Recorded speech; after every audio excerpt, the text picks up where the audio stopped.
This is a Ficus pumila, and I call this paint. You can paint with this plant.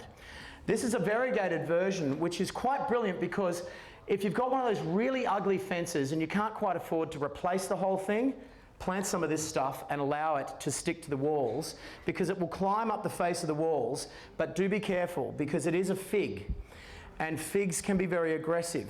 So figs need lots and lots of care in terms of making sure that the foliage doesn't get too aggressive. Now right now it looks like a tiny little plant, but this thing will scream up 5-story high buildings if you let it. And I do it all the time.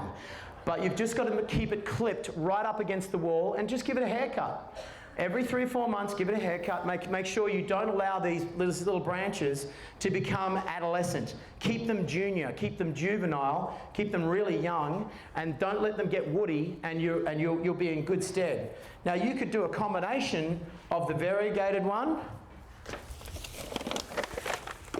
and the green one.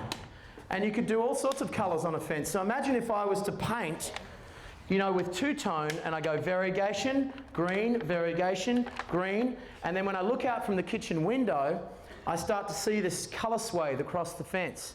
It's a really clever way of painting your fence with greenery and letting nature just do its work. And that's about embracing the nature's habit, and it's a really important thing to do.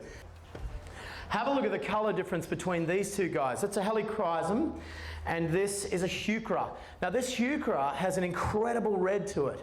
And then you're definitely, I mean, who needs a flower when you're embracing this type of colour choice? So there's a ton of these out there. I literally just did a 10-minute walk around the nursery, and I got 5 carts of like really beautiful plants that I thought were crazy beautiful, that I really wanted to work with, because these are the sorts of things that are going to give me impact in the garden all year round.